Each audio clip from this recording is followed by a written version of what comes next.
Hoje vamos descobrir por quê. Esse homem ainda é admirado no mundo do crime.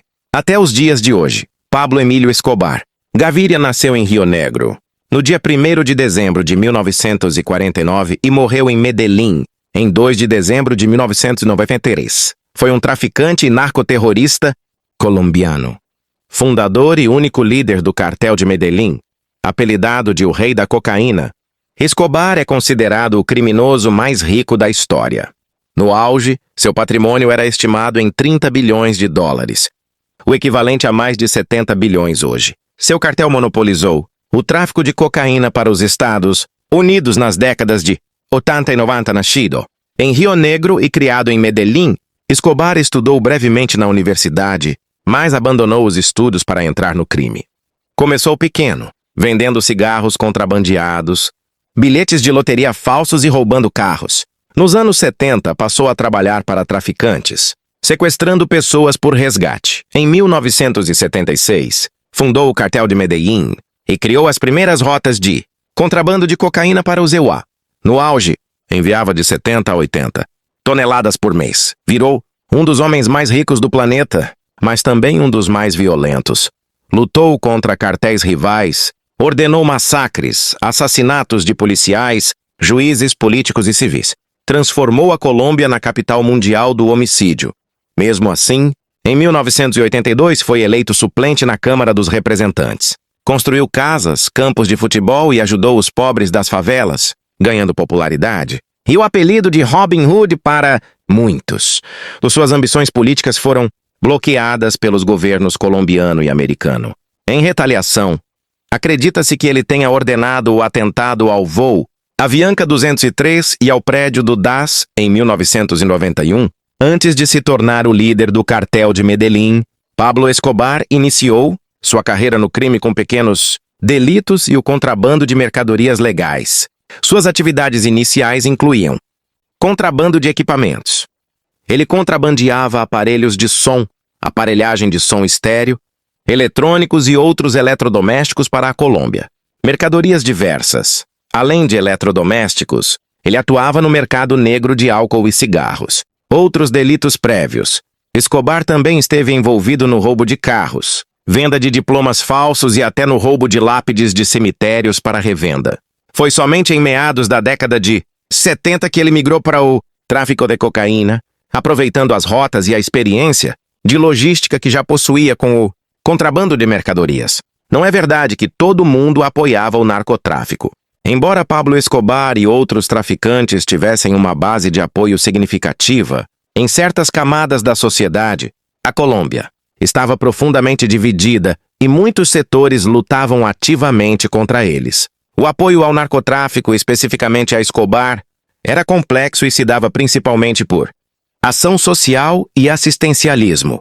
Em Medellín, Escobar construiu bairros inteiros para famílias que viviam em lixões, além de campos de futebol, escolas e igrejas. Para essa população pobre e esquecida pelo Estado, ele era visto como um Robin Hood, ausência do Estado. O narcotráfico preencheu lacunas onde o governo colombiano não chegava, fornecendo infraestrutura e segurança básica em comunidades periféricas. Benefícios econômicos localizados. O dinheiro do tráfico irrigava a economia local, criando empregos diretos, segurança, logística e indiretos em Medellín. Por outro lado, havia uma forte resistência e oposição. Vítimas da violência. O narcotráfico mergulhou a Colômbia em uma guerra civil, com bombas em locais públicos, assassinatos de civis e sequestros. Estima-se que mais de 50 mil mortes violentas ocorreram durante os anos críticos do conflito. Instituições e imprensa. Muitos jornalistas, juízes e políticos foram assassinados por se oporem aos cartéis. O jornal El Espectador, por exemplo, foi alvo de um atentado à bomba por sua postura crítica. Governo e forças de segurança. O Estado colombiano, com apoio dos EUA, via agência DEA, liderou uma caçada implacável contra Escobar através do Bloco de Busca, um grupo de elite criado especificamente para combatê-lo. O terrorismo narco. Quando Escobar passou a usar métodos de terrorismo, como derrubar um avião comercial da Avianca, ele perdeu grande parte do apoio popular que ainda possuía sendo visto como uma ameaça à própria nação. Essa informação é amplamente baseada em fatos reais sobre a percepção cultural da cocaína nos Estados Unidos durante as décadas de... O artigo da revista Time. Houve, de fato, uma cobertura mediática que refletia a popularidade da droga entre a elite e a classe média. Capa icônica. Em 6 de julho de 1981, a revista Time publicou uma matéria de capa intitulada Cocaine, Middle Class High. Cocaína, o barato da classe média. Glamorização. O artigo descrevia a cocaína como a droga da moda e um emblema de riqueza e status usada por advogados, empresários e políticos. Estilo de vida. Naquela época, o uso era visto como limpo e chique em comparação à heroína, sendo comum o uso de acessórios de luxo, como canudos de prata da Tiffany's para consumi-la. 2. Como Pablo Escobar se aproveitou disso? Pablo Escobar e o cartel de Medellín foram os principais beneficiários dessa mudança de percepção e demanda. Explosão da demanda. Até meados dos anos 70, a cocaína era um mercado pequeno e desorganizado. Escobar percebeu que havia uma fome crescente nos EUA e industrializou a produção. Domínio de mercado.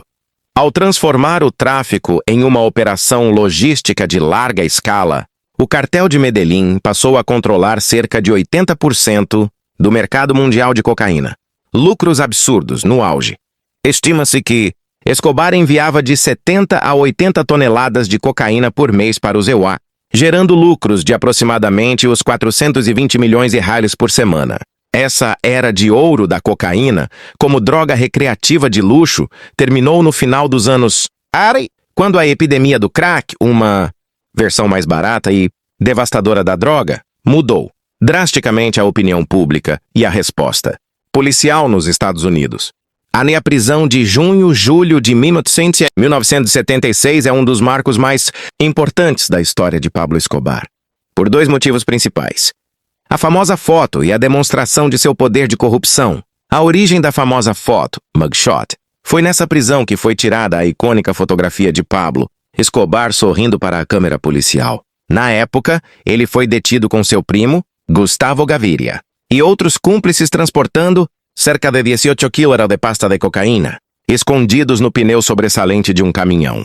Reconhecimento no narcotráfico. Embora já estivesse envolvido em crimes menores, como roubo de carros e contrabando de eletrônicos, essa prisão o marcou oficialmente como um membro do narcotráfico perante as autoridades colombianas. Fundação do cartel.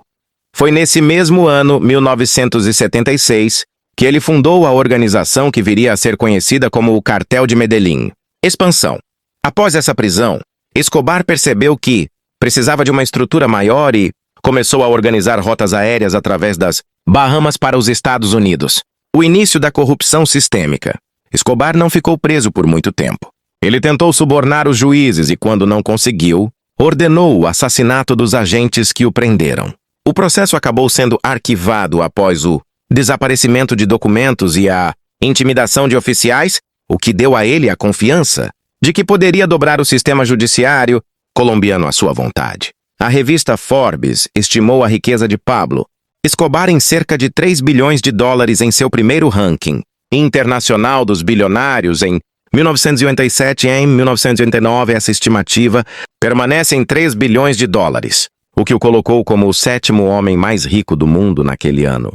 Embora a cifra de 5 bilhões de dólares não tenha sido oficial da Forbes em um único ano específico, ela se aproximado, valor ajustado pela inflação dos 3 bilhões originais ou de estimativas mais altas feitas por outras fontes ou em anos subsequentes, que chegavam aos 25-30 bilhões no auge de seu poder, ele permaneceu na lista de bilionários da Forbes por 7 anos consecutivos, de 1987 até 1993, o ano de sua morte. O que havia na Hacienda Nápoles. A fazenda tinha cerca de 3.000 hectares e funcionava como uma cidadela particular de luxo.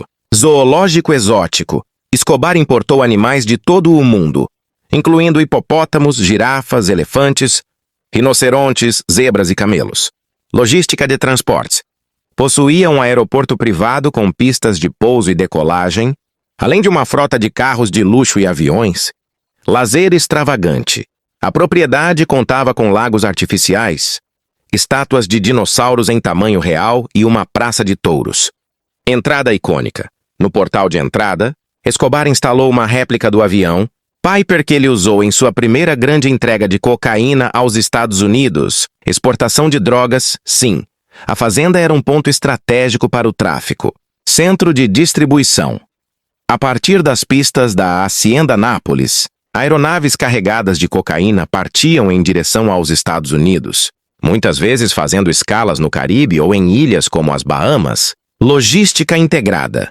A fazenda facilitava a coordenação entre os laboratórios na selva e os pilotos que realizavam as entregas internacionais. Atualmente, em 2026, a propriedade funciona como um parque temático. Em outubro de 2025, o governo colombiano entregou 120 hectares da fazenda a mulheres, vítimas do conflito armado como parte de um programa de reforma agrária. Essa história é baseada em fatos reais sobre a estratégia social de Pablo Escobar em Medellín. O projeto Medellín Sem Favelas. No início da década de 1980, Escobar financiou a construção de um conjunto habitacional com centenas de casas para abrigar famílias que sobreviviam em condições miseráveis no lixão da Morávia. O bairro, originalmente chamado de Medellín Sin Tugurios, o local ficou popularmente conhecido como Bairro Pablo Escobar, nome que ostenta até hoje. Infraestrutura. Além das casas, ele mandou construir campos de futebol, escolas e igrejas para essas comunidades. A visão dos críticos. Carisma como proteção. Para analistas e historiadores, essa generosidade não era puramente filantrópica, mas sim uma estratégia de sobrevivência e poder. Escudo humano. Ao se tornar um herói, ou o Robin Hood colombiano, Escobar garantia que a população local nunca o entregasse às autoridades. Sistema de vigilância. Os moradores serviam como informantes. Quando a polícia ou o exército entravam nas favelas, ele era avisado imediatamente por sinais, como fogos de artifício ou assobios, e conseguia escapar. Legitimidade política. Esse carisma foi fundamental para sua eleição como deputado suplente no Congresso Nacional da Colômbia em 1982. O legado atual. Mesmo décadas após sua morte, muitas dessas pessoas e seus descendentes ainda mantêm uma dívida de gratidão, exibindo fotos de Escobar em suas casas e cuidando de sua memória. Para eles, o traficante foi o único que proveu o que o Estado colombiano nunca ofereceu: moradia e dignidade básica. O ministro da Justiça da Colômbia, Rodrigo Lara Bonilla, denunciou publicamente Pablo Escobar como narcotraficante em um momento decisivo da história do país. Os fatos principais desse confronto foram: a denúncia no Congresso. Em 1983, Lara Bonilla enfrentou Escobar diretamente na Câmara dos Representantes. Ele revelou que a fortuna de Escobar não vinha de uma empresa de táxis, como o traficante alegava, mas sim do crime. A prova decisiva. O ministro utilizou como prova a foto da prisão de 1976, o famoso mugshot, que havia sido recuperada e publicada pelo jornal El Espectador. Essa revelação desmascarou Escobar perante a opinião pública e forçou sua expulsão do Congresso Nacional. A reação de Escobar. Humilhado publicamente e com suas ambições políticas destruídas, Escobar tentou primeiro caluniar o ministro com acusações falsas. Como a estratégia falhou, ele ordenou o assassinato de Lara Bonilla, que foi executado por sicários em 30 de abril de 1984. Este evento marcou o fim da fase pública de Escobar e o início de uma guerra aberta e violenta entre o Cartel de Medellín e o Estado colombiano. O bairro oficialmente chamado Medellín Sin Tugurios, mas popularmente conhecido como Bairro Pablo Escobar, localiza-se na zona leste de Medellín, Colômbia.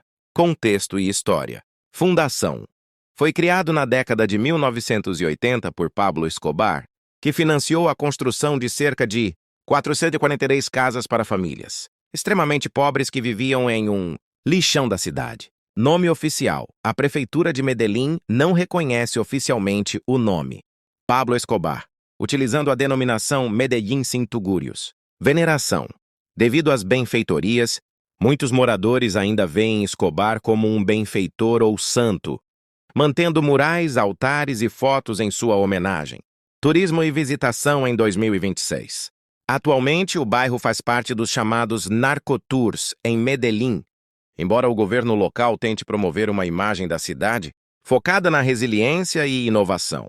O que ver? Murais coloridos com o rosto de Escobar e um pequeno museu improvisado por moradores. Segurança. Embora Medellín tenha se tornado significativamente mais segura, o bairro é uma comunidade periférica. Recomenda-se visitá-lo por meio de guias locais ou tours organizados.